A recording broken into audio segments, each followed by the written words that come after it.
story.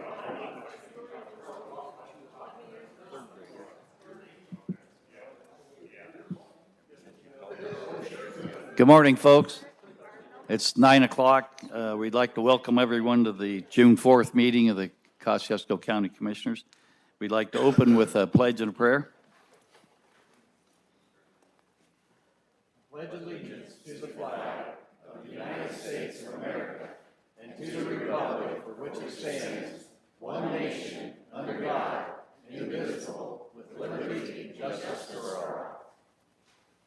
Heavenly Father, we just come before you. We thank you for this day you've given us. And just thank you for the country we live in. Thank you that we're able to have a self-governance like we do. I just pray you give us wisdom and guidance as we make decisions. I pray that you be with each person here and just watch over them, keep them safe. I just pray all these things in your name. Amen.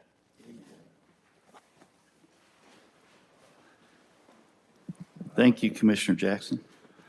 I'd like to call the meeting to order and entertain a motion for the signing of the claims and minutes. I'll second It's that. been moved and second. All in favor signify by saying aye. Aye. We'll take time after the meeting to do that. We'll move right along.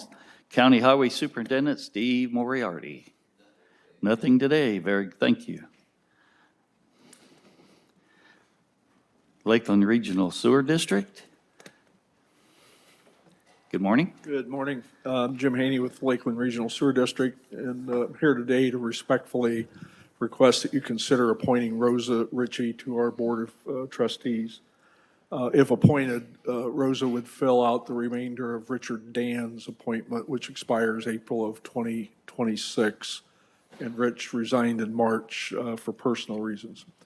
I was anticipating Rosa being here today, so I'm not sure Okay.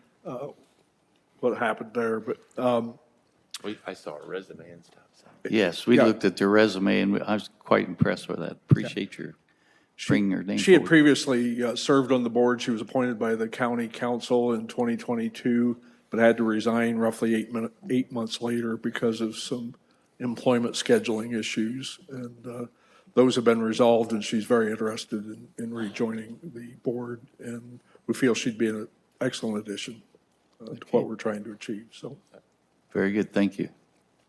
I'd make a motion that we appoint her. Okay, Rosa? Second it's that. been moved and seconded. We accept your Rosa Ritchie as a replacement for Jim Haney. Who's she replacing? Richard Dan. Richard Dan, okay. You Jim. can make that, we're you not can gonna make that replace motion you. as well. You're Jim Haney. You're a lifer. As soon as I said that, I realized it wasn't right. Okay, been moved and seconded. All in favor signify by saying aye. Aye. Aye. Aye. Thank you Very very good. much. That's Mike, that's not Richie. Okay. Susie Light for Kedco. Good morning, Susie. Good morning. Morning, Susie. So KEDCO is here this morning requesting funding from our special project funds. I was here a month ago explaining our Q1 progress, and these dollars are to support the work that was done during Q1 and a portion of Q2. And you have document in front of you, I think. Yes. For the 1300 North study, correct? Well, 1300 North, as well as work that was done on entrepreneurship and work that was done in the county regarding housing. Okay. So their total request is that 119 of their 250. How, as far as we look to the future, I know that you have your new CEO coming soon here, June 10. June 10th. Okay. And, I mean, my this anniversary would be, roughly spending about half of your special projects funding. So, I mean, you're still saving some opportunity for her to, We are saving bandwidth for her, you are correct. And we've got some exciting projects coming forward, especially all of the potential ready money that is going to be available for our Northeast region. And we have applicants from our area that will be seeking those funds, as well as the ORI money, the Orthopedic Industry Retention Initiative funding. So those, I imagine KEDCO will be involved in projects with those, and we'll seek special funding for that, too. Okay, very good. I'd make a motion to approve the request. Okay. Second that motion. 119, or 220, 63. Okay, it's been moved and seconded. Any further discussion? Hearing none, all in favor signify by saying aye. Aye. Aye. Very good, Susie. Thank you. Thank you very much. You're welcome. Appreciate your input, even though you're retired. That's the only thing, Susie, that I could say you're not good at is staying retired. There you go. Other than that, can't think of anything. Okay. Chris Newsbaum. Chris just made it here. Good morning. Tippecanoe Chapman Regional Sewer District Representative. Good morning. Good morning. Welcome. So we have previously provided to you a proposed application from Inclusion. I know you've been down this road a number of times before, but it's actually an application from this body to the Tippecanoe Chapman Regional Sewer District. There are certain bodies which can apply to our regional sewer district and ask that an area be added to our territory. We've been approached by a property owner, as is represented in the application, to have them included within our territory. We have the capacity to serve them. We're willing to serve them. So this is just the formality of actually bringing them into our territory so that we can provide them service and they can continue with their development and allow to have sewer service at that area. Okay, very good. Thank you. Appreciate that. Yeah, I guess, I looked at the map where this is located. It's the other side of the street that the main's already going down. So as far as we're already paying for that infrastructure, why wouldn't we want to maximize the other properties on the other side of the street? Sure. Benefit and revenue both. Right. It's a good win-win. I'd make a motion to approve the additional area into the district. Okay. Second. It's been moved and seconded. Any further discussion? Hearing none. All in favor signify by saying aye. Aye. Aye. Very good. Thank you for your input. Okay, we'll move right on to the non-for-profits. We'll start out, if you would, when you come up to represent your organization, just take a minute or two and kind of give us a brief overview of what you're doing and what you'd like for us to know. And then we'll take everything under advisement and make decision later. Okay, this morning we have council, 4-H council, Andrew Farrell, among others. Oh, yeah, I brought my posse this morning. Is that what that is? Yeah, Okay, I got a whole wondered. group of them here. So I'm the County Extension Director for Purdue Extension, work in the 4-H office. And so I brought with me the few members of 4-H Council to talk maybe here in a little bit, and then also a 4-H member to just talk about some impact that 4-H has had on their lives. But ultimately, our presentation is, you should have the numbers in front of you. We're looking for $47,521.71. It's a 2% increase from last year. Mainly, that's just an increase in the rising cost of everything else that goes up. And so we're looking for that. We've served just under about 2,800 youth in the county this last year through lots of programs, STEM programming, the 4-H fair program, and then we did some trips with other counties, and we've done programming with Grace College and Baker Youth Club. So we've got out into the community a lot over this last year. Like I said, just under 2,800 kids served through our program. I brought one of them along with me. He's just going to talk real briefly about why 4-H is important to him. Good morning. Introduce yourself, please. Morning. My name is Bo Gosher, and I'm a part of the 4-H.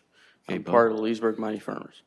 4-H is important to me because I've learned sportsmanship, and I wouldn't be the same man if 4-H wasn't part of my life today.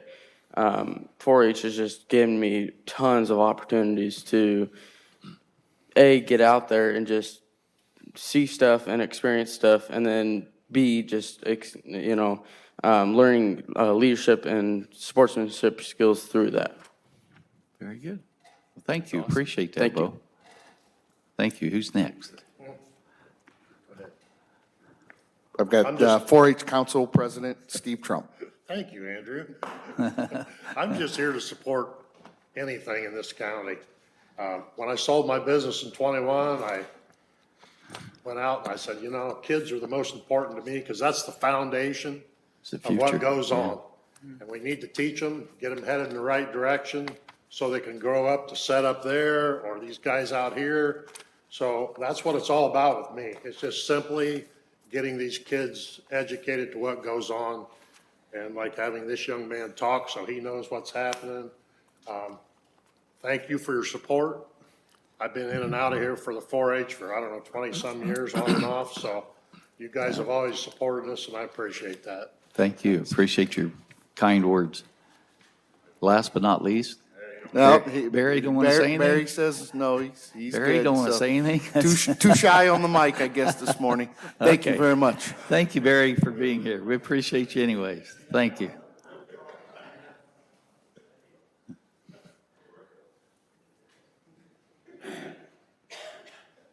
Okay, next on our agenda is Cardinal Services, Vicki Lutens. Good morning, Vicki.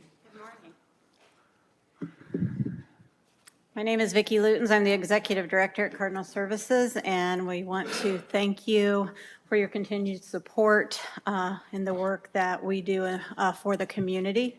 Each year, we serve 6,500-plus individuals, helping them to open more opportunities and doors for them.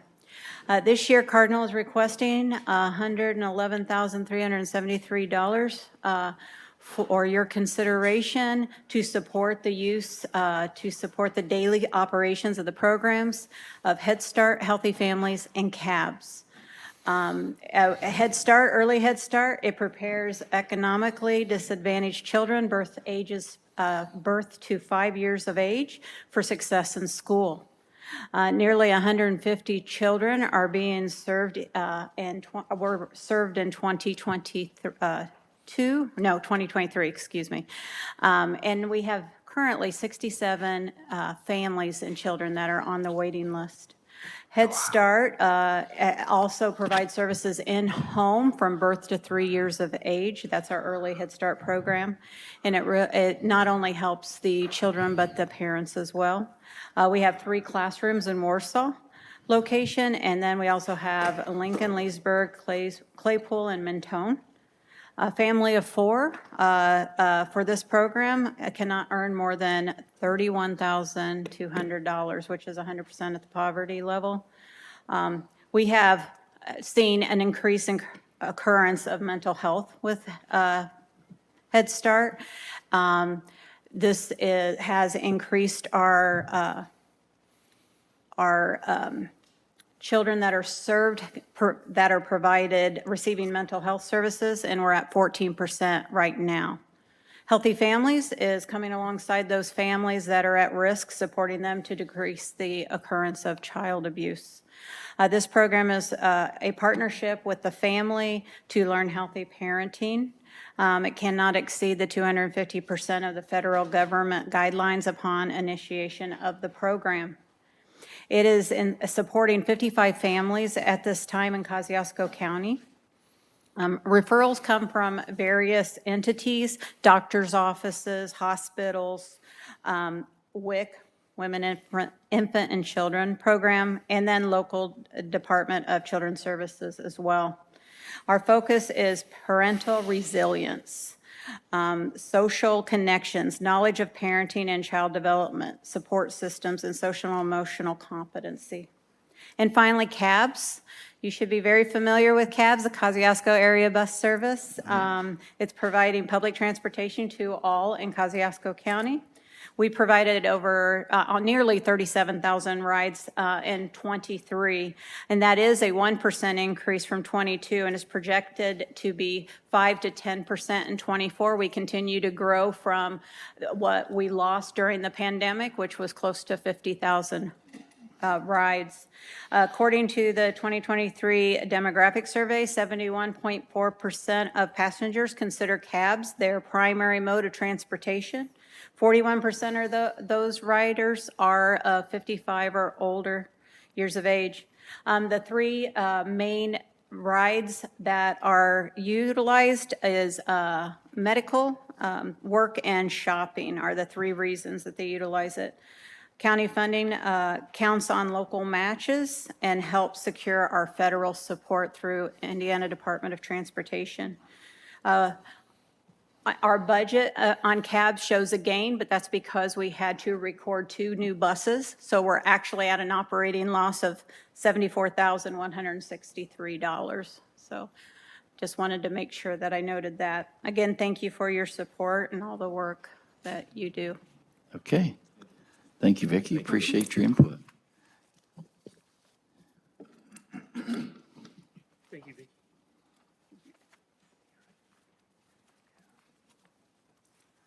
Okay, next is Stillwater Hospice, Mary Shankster. Good morning, Mary. Good morning. My name is Mary Shankster, and I serve as the Chief Development Officer for Stillwater Hospice. And I want to thank you so much for the support that we have received previously and have continued to receive this year. As you'll remember, last year on March 1st, Stillwater Hospice and Kosciuszko Home Care and Hospice joined as one organization. And since then, it's been a fantastic opportunity to continue to serve the community as an independent nonprofit hospice provider. The number of independent nonprofit hospice providers continues to decrease throughout the nation, and we are just so grateful that we're able to continue to serve our community through our local office and then also have the complementary programs that Stillwater Hospice was able to bring to the county. We've had an opportunity to submit reports this last year, this first quarter, and talk about the impact to not only this group, but also to the county council as well. We're seeking $50,000 for 2025 for operational support, and that would help to provide hospice services here in the county and residential homes, skilled nursing communities, and assisted living, and then also provide it at the hospital when necessary. It also provides support for those families that are facing serious illness as their loved one is admitted to a hospice service. We're also able to provide grief counseling and support groups. We have one here locally in Warsaw. And we're continuing to do outreach to try to promote the opportunity to seek grief counseling. You'll see in our proposal and then also in previous reports some of the losses that we're seeing. Not only are they related to hospice care, but we're also seeing families and individuals that have lost loved ones due to homicide, drug overdoses, and unexpected losses. The grief counseling and support groups we provide are at no charge, and it's due through the generosity like groups like this that provide us support to allow us to do so. So we thank you for the support that we have received previously and are grateful for the opportunity to be considered in future years as well. Very good. Thank you for your report. Thank you. Kosciuszko Historical Society, Greg Steffi.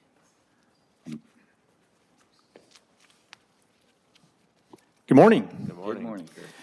This morning, I've brought my co-director, Sheila Strickland, with me. She'll be discussing some things with you a little bit later on. I'd like to just start out. How many people here are members of the Kosciuszko County Historical Society? And I know the vast majority of your board are. With your permission, I'd like to leave some copies of our award-winning magazine, The Thaddeus, for anybody that might be interested. If you could leave it on the table back there. That would be terrific. Thank you. You've reviewed your packets. For the last several years, we have requested the same level of support at $25,000. This year, we have increased that request to $30,000, essentially because of the inflationary economy, just the increased cost of doing business. We've tried to be very fiscally responsible and keep that expense down as much as possible. Again, we are striving in the community to be more present in the community, raise awareness through our outreach to the county schools. Before COVID, we had quite a stout school tour program. That kind of obviously died off with COVID. I'm happy to announce that so far this year, we've had more school tours than the last 3 years combined. So we're finally getting back on track with that, trying to reach more kids within our educational system and promote the study of history here within the county. Through various activities that we have throughout the year, we're trying to raise our awareness. Last year, we had 2 major activities. One was a program in May, which celebrated our Vietnam-era veterans, which was very well received. And in September, in conjunction with our featured exhibit last year, which celebrated the Native American heritage of Kosciuszko County, we had a delegation from the Potawatomi Indian Nation came down from Dowagiac and presented a presentation that was very well accepted. So things like that, we're trying to raise awareness in the community, raise our membership, and just be more a viable part of the community. Our main goal this year, we are trying to get the historic John Pound store in Oswego painted. We have dedicated a number of our grants that we have applied for this year for that purpose. So we're trying to be as self-sufficient as possible. I'm going to turn it over to Sheila right now, and she's going to discuss some of the other things that we're working on. Good morning, Chief. Good morning, Thank Sheila. you. Good morning. When I first joined the organization, I made it a goal of mine to reestablish our presence in our community. With that does come expenses. The first task that I was given was revamping our website. It is now user-friendly and only pertains to Kosciuszko County. We have also established an Instagram account as well as a Facebook account, as well as reaching out to every fourth grade class in Kosciuszko County, inviting them to a field trip to the Historical Society. That was well received, and like Greg said, we are still getting those field trips in. Lastly, we have no signage for the Historical Society and the Genealogy Library in our county. I have reached out to literally everyone trying to get some sort of signage, and that seems to be a very daunting task for us. But we are asking for an increase for a yearly budget to help offset some of these expenses. Like Greg had mentioned, we have written some grants for the repainting and restoring the Pound store.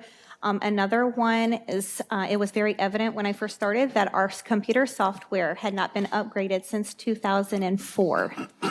With that does come a yearly maintenance fee. Thank you. You're welcome. Thank you for your input. Thanks, Greg. You can just leave those on the table back there, and if you folks would like to take one of those, they're very informative. A lot of good local history. Beeman Home, Renee Sallier. Good morning, Renee. Good morning. Morning. See ya.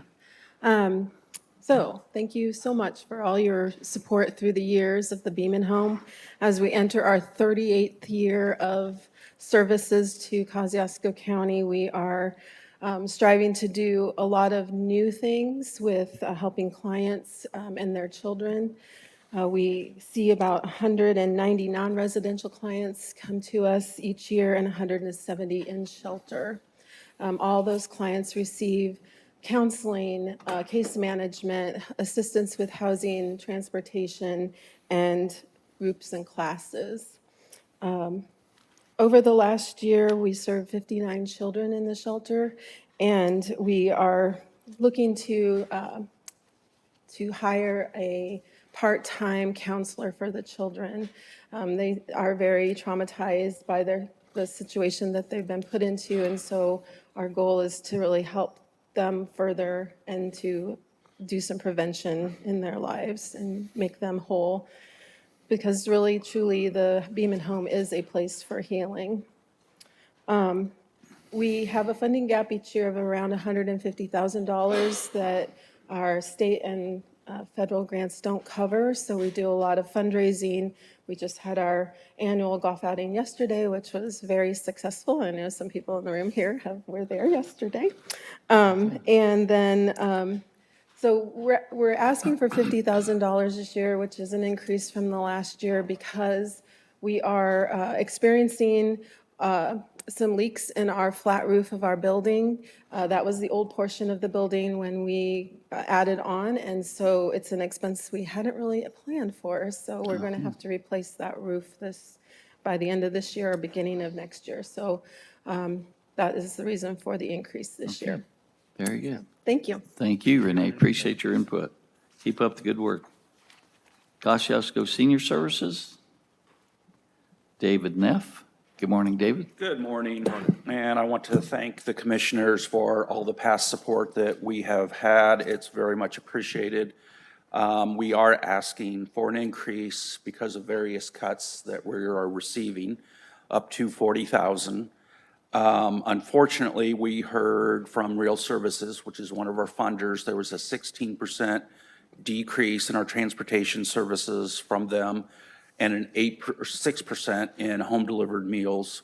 That's about a $12,000 decrease in total funding for the two programs. The two programs that the commissioners, or the county, excuse me, are funding are home-delivered meals and transportation. Transportation, we work very closely with CABS and Vicki and their new CAB supervisor, Kristen Rude, who I met. She's off to a great start. But we do provide over 12,000 rides for seniors in this county. We prioritize medical rides and then nutritional rides, and then I call them recreational, but if you're an older, over 60 lady and you have to get your hair done and you can't get a ride to the hairdresser, that's pretty important. Home-delivered meals, a lot of times that's the only meal that that senior will get for the day. Therefore, homebound seniors. But it's also, I talk every year about this, but it's crucially important that it's a wellness check. It's a set of eyes that get to see that senior to make sure that they're doing okay, that they don't have any health-related issues. And it's also just companionship. You know, when you're lonely, we saw this through COVID, how much loneliness hurt the senior population. I will tell you in Kosciuszko County, there's as many people that are over 60 as there's 18 and under. Approximately 20% of the population is over 60 in this county. And we're really about the only that strictly works with senior citizens. Our funding has been reduced in other areas, not just Real Services. The uncertainty in Indianapolis right now has caused some concern. We're not sure what's going to happen. July 1st, we should know more. But right now, there's a lot of question marks. So very much appreciated everything that the county has done for us over the years, and I'd be happy to take any questions.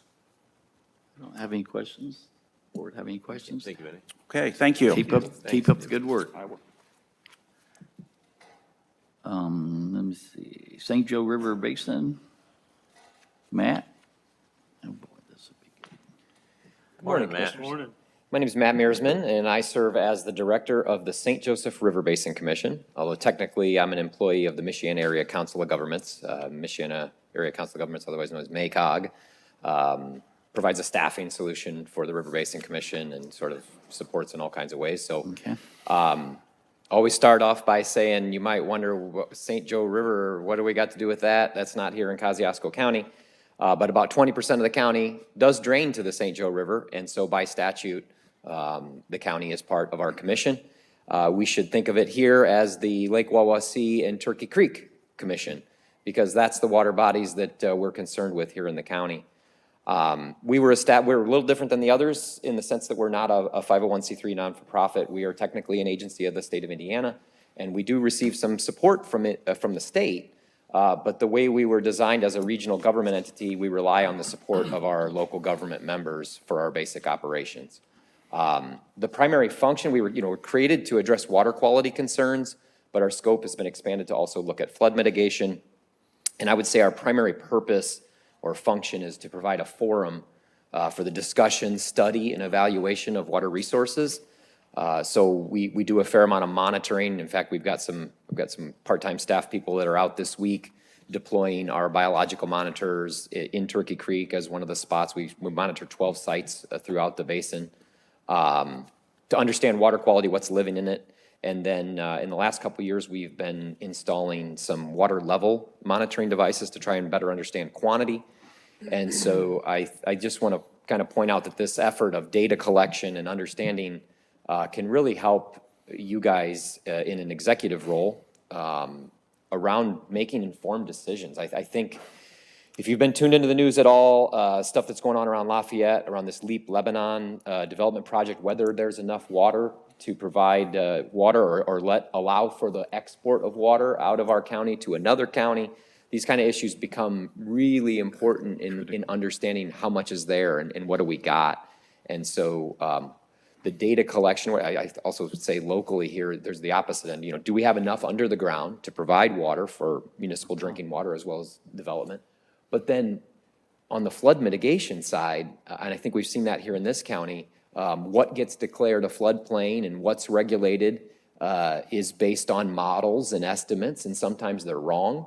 And having local data, we can push back and say, no, we need to redraw these lines. And so I think that's one of the things we're trying to do is provide hard data to be able to better understand the decisions that we're forced to make. So Very good. that's around purpose, and I just want to say, the important document in your table, I say we rely on local government support. You share this with all the other 6 counties and the municipalities there. We are asking for a small increase, about $100 from the county.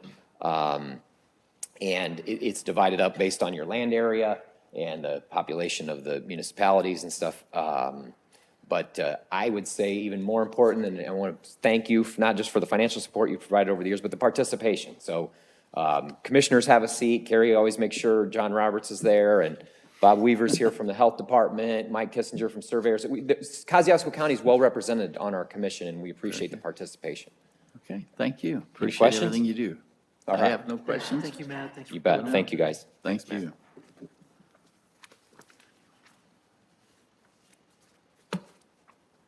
Okay, next is the Safe Harbor Children's Advocacy Center. Kelly Bug.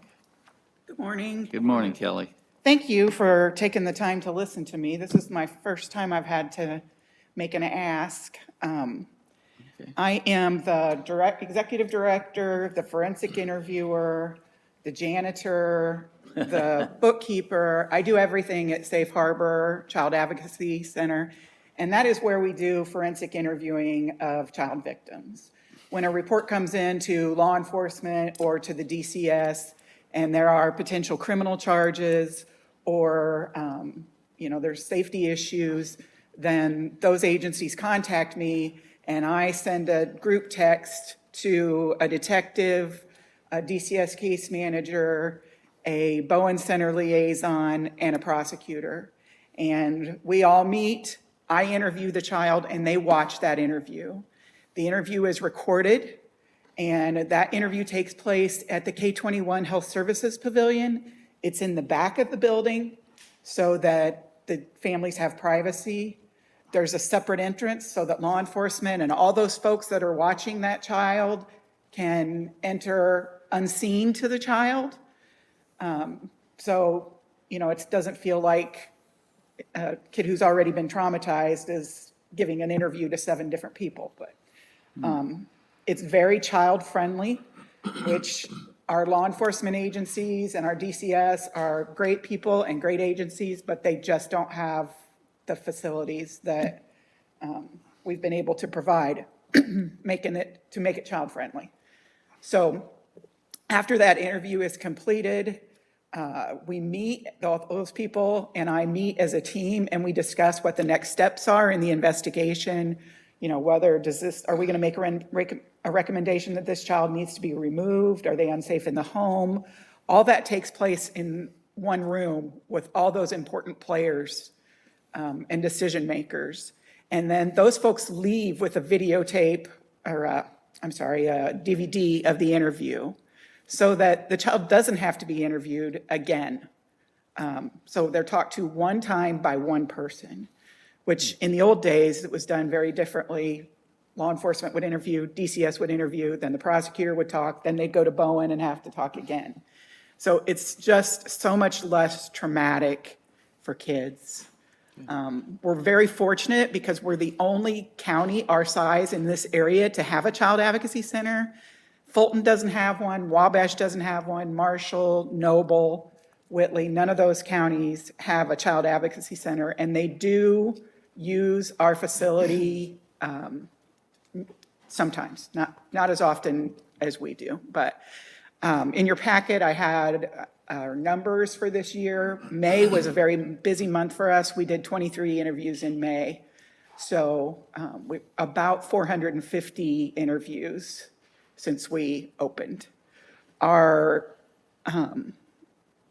the benefits to our community are immense. Not just that the kids are in a child-friendly, comfortable setting, but when that case gets ready to go to prosecution, it's buttoned up. They have that great statement from the kid. When they get ready to make a decision at the DCS about what should happen, they've got all that information right there. So it aids those agencies as well as the child. The funding is an issue for us this year because we are mostly funded by the Victims of Crime Act, which is a federal grant, and that fund is low. And so they have told us that they're going to cut our funding, but they haven't told us how much. And we're supposed to hear in June. That's what they tell us every time. Sometimes it might be July, so. There you go. So I just don't, I'm asking for 20,000. Okay. But I don't know that that is what is gonna solve the issue. Okay, Okay? very good. Thank you, Kelly. Anybody have any questions? Appreciate you. I know I'm new, Appreciate your so. input. Do you have any questions, Carrie? I think so. Okay. Okay. Your packet was All right, pretty thank you for your time. informative. Thank you. Okay.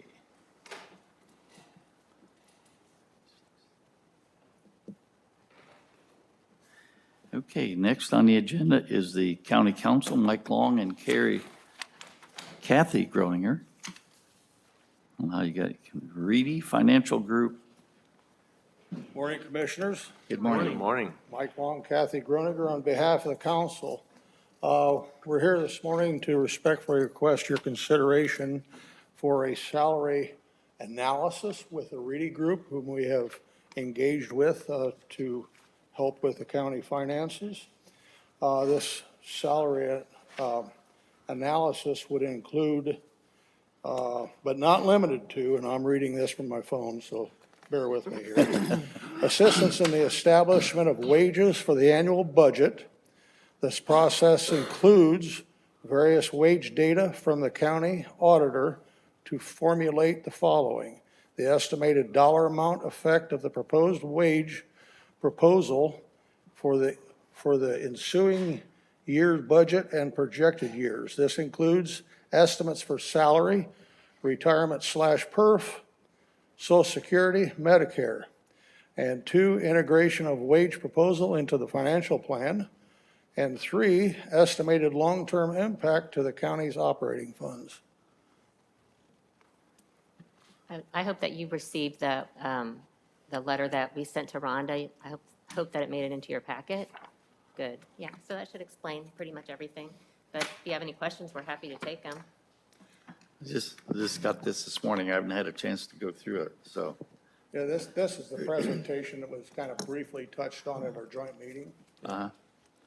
Yeah, I guess that's what I was gonna say. I mean, from what I heard in our meeting we had at our joint meeting there a couple weeks ago, I mean, I just feel like this is something that's gonna give the county the tools that they need to better understand if they give a raise, what that is, how that's gonna impact our long-term operating funds. And I think once all this information is programmed in and established, then as we move forward, it'll be part of our annual, if we would renew with them annually, we wouldn't have this fee again because they have to build this whole system out as far as all the different departments and how they interact. So I think this is something that is gonna help us better understand what kind of commitment we might be making when we give a raise or we give a bonus type increase or salary increase. So Mike, I know you were negotiating with them that day. Where did you land? I didn't As far recall. as council? 12.5, as far as the dollar amount, 12.5 kind of stuck in my mind. 15,000. I You did pushed pretty the good. 12.5, obviously, as everyone knows. See, that stuck in my mind. You were, Yeah, it still sticks in mine too, Brad. But Sticks in the mine. proposal lists 15,000 as the one-time fee. And essentially, this is a model that's going to stay with the county for a long time. I mean, once it's all integrated. And the thing I like about it as a council member is, you know, when we talk about wages and benefits annually, we can put in a lot of different scenarios and it can spit out the answer, you know, in a quick order. So I look at that as being beneficial to know what the bottom line is and to know why we can do something or why we can't. And I know you were going to take kind of a straw poll of the council. How did that go? Wasn't it, not an official vote, but just kind of The opinions? feeling is the majority of the council is in support of it. However, it has not been formally brought before the council for consideration. Right, no, I knew Formal that. vote. And Are there's you- only 3 of us here today, so it's not a quorum. But Sue Ann, would you like to add anything? I just want to be sure that what we're getting is what we need, to be sure that the county is covered. The rest of the first piece of that puzzle, the county can already do. The $15,000 fee to set up a schematic for future years is what is the important piece of that. And I do support that piece of it, and if we're only going to have to do that one time, it's also important and critical that we have a list of exactly what they're going to provide, so that we know what we're getting, a specific list, not just, we're gonna give you this. We need to know exactly what it's gonna provide. And I am not non-supportive, I do support it, but I just think we have some caveats to protect the county. And my understanding during our joint meeting was this would be about a 2-week turnaround. So it could still possibly be available for the 24 planning 25 budget session. That's my question, is how soon can this get turned Yep. around and can be utilized this year? Right. You're saying that- 2 weeks, 2 weeks was the amount of time put out there, so. Okay. And I guess the question I have is, what are we doing now? We're doing- What are they gonna, what kind of value are they bringing that we don't already have? As far as what is being done now, that would be a question that Rhonda could probably answer. You mean as far as the wages go, as far as like this special project? Yeah, what does this project go do for us that we're not already doing, that we don't already have elected officials that are doing? I mean, at the end of the year, end of the budget process, we have a budget.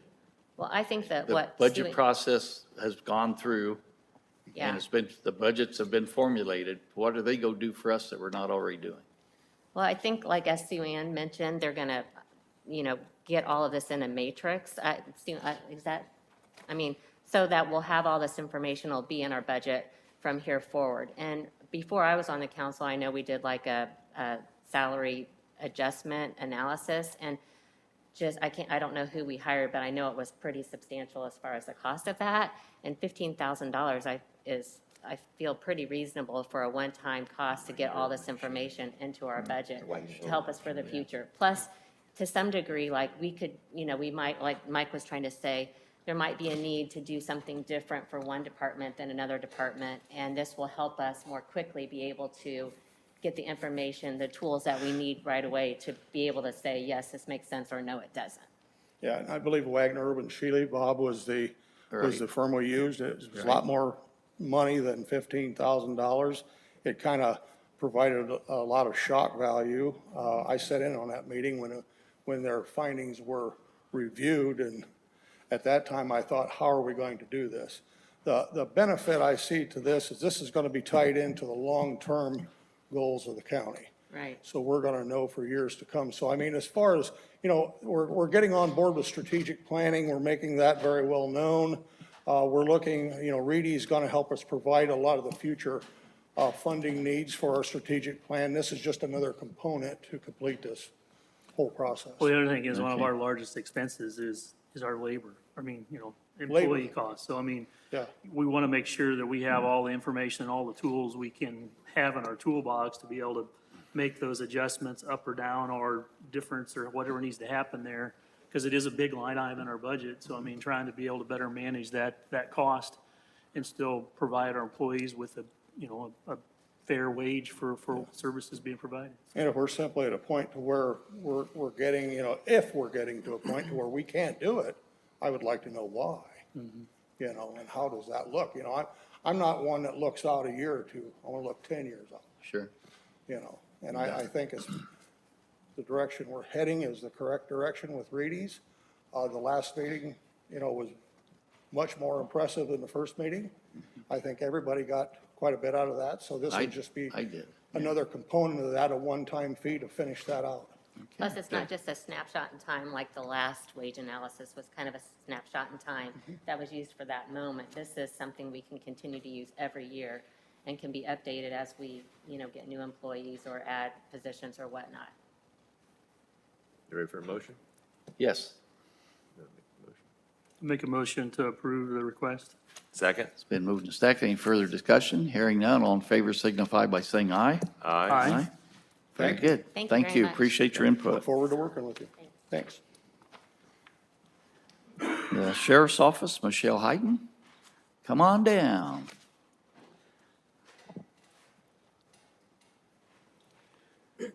Good morning. I Good morning, am here Michelle. this morning requesting an ordinance that would allow the Sheriff's Office to establish a donation fund for the Kosciuszko County Community Recovery Program. We did last week receive our first donation earmarked for that, Wow. I believe in Clean Books. So this will just help us make sure that we have a established fund. We obviously hope that the program is going to expand and grow. And I see possible more donations in the future. And so I just want to nip it in the bud and make sure it doesn't get mixed in with just the Sheriff's Office donation fund. Okay. And that's been looked at, and it's said, everything's said to be in order? Okay, it's a good program, and it's a good way to go. Okay, thank you for that. Thank I'd you. make a motion. if you want. We have a Second that. motion to accept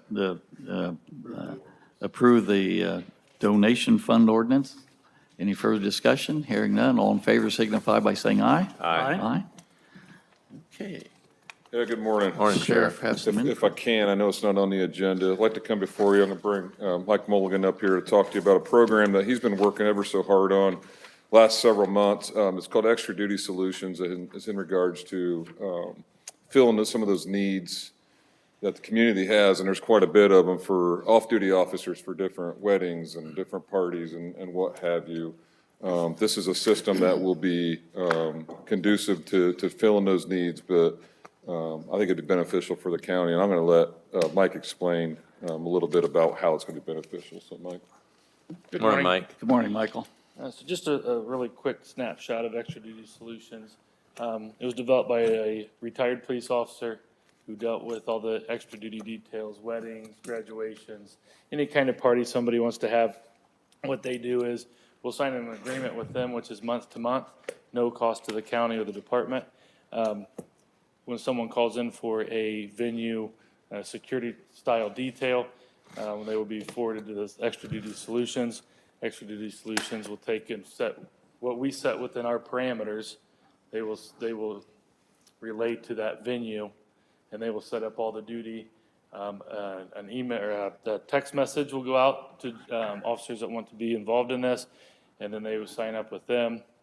Extra Duty Solutions takes care of handling all the money transactions. They pay the officers up front. If the venue then doesn't pay, then Extra Duty Solutions will then go after that venue for their payment, but the officers are already paid. One of the nice things with this is I know Winona Lake is currently onboarding with them, so it'll help within, if we have a detail that we can't get filled within our parameters, then they will send it out to other departments and make sure that the details are filled for the community. And they manage all of it, and then they pay our guys, and then they will 1099 us at the end of the year. I think, but we talked about this before, our only question was insurance, and talking to Ed, I think we're comfortable with that now? Okay. Okay.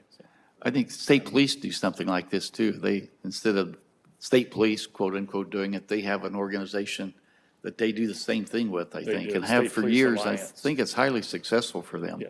It separates law enforcement from civilian security details, and they take care of, make sure the payments are taken care of and everyone Correct. gets, yeah. It just takes a lot of work off any county employees that are now handling all the overtime details, and it lets this company manage everything. I've reached out to several different departments, Tippecanoe County, they use it, Ligonier Police Department, Fulton County, and every one of them have had nothing but good things to say about it. I understand this encompasses the full-time sheriff's department and reserve force as well, so. Correct.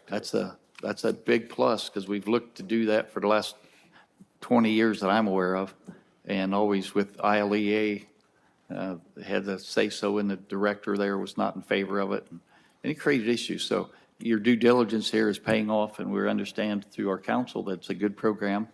So thank you very much for that. Appreciate it. Yeah, and Mike hit on this, and I think an important piece to take away from this too is the collaboration that Mike's done with all the different agencies, Warsaw Police Department included.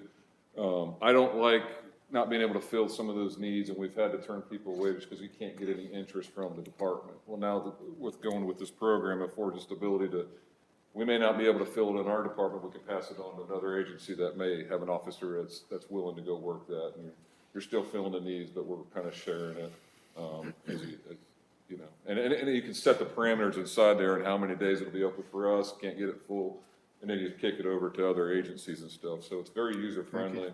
And what jurisdiction it falls in, obviously that'll go priority to that agency. But again, if we can't get it full, then we can kick it over to your other agencies. So we have quarterly police chief meetings where we bring them all in, and then we discuss them. We've been talking about this for quite some time now, and every one of them's on board with it because they all see a need for it. So, yeah. Okay, Okay. very good. Okay, you need a motion? Make a motion to approve the request or the contract for, and authorize the sheriff's department to sign. Okay, Second. it's been moved and seconded. Any further discussion? Hearing none. All in favor signify by saying aye. Aye. Thank Very you. good. Good job, Thanks, guys. guys. Thanks. County Attorney, Ed Ormsby. No public report. Thank you, Ed. County Administrator, Marcia McSherry.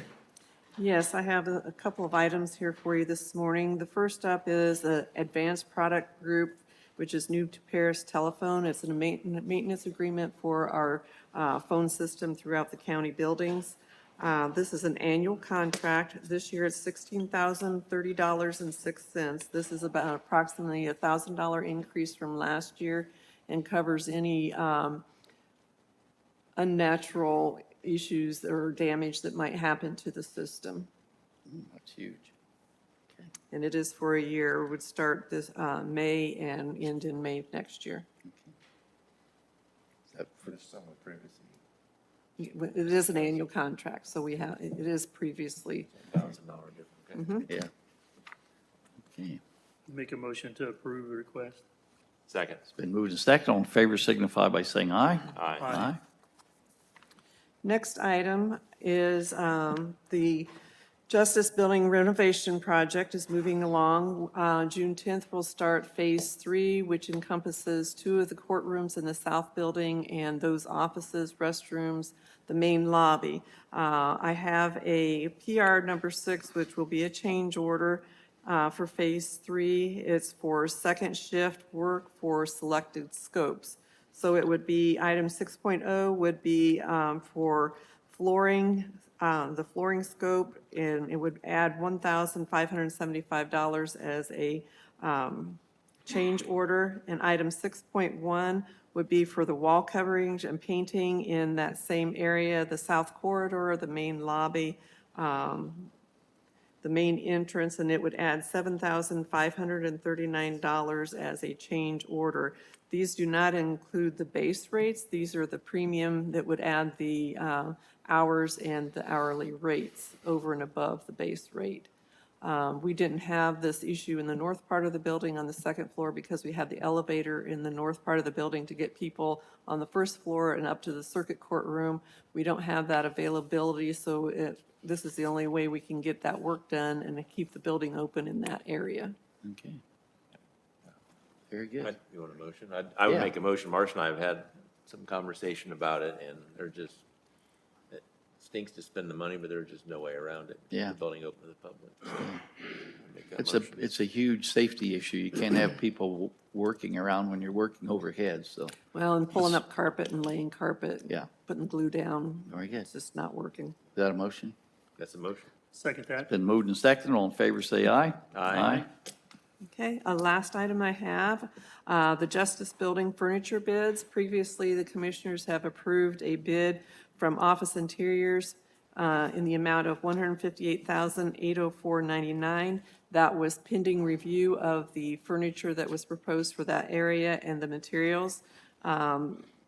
We have reviewed those and are declining this bid based on the pending review. And we are looking at approving the business furnishings bid of $209,917.46. And the commissioners have reviewed the materials and the product, and it does fall within the scope of that proposed bid. Okay, And we very good. checked with Ed to make sure that. Yes, we have the attorney reviewed, and we are covered in this process. And that was the next lowest bid. Correct. Okay, very good. Okay. Make a motion to approve. Second? It's been moved and second. All in favor signify by saying aye. Aye. Thank you, that's all I have today. Okay, very good. Thank you for your due diligence. That's been an ongoing program, and you've kept up with everything in an excellent condition. Thank So, you. Thank you. You're welcome. Rhonda Helser, County Auditor. Nothing for the public. Any further business come before the commissioners today? Hearing none, we'll see you back here in 2 weeks on Tuesday, June 18th. Thank you.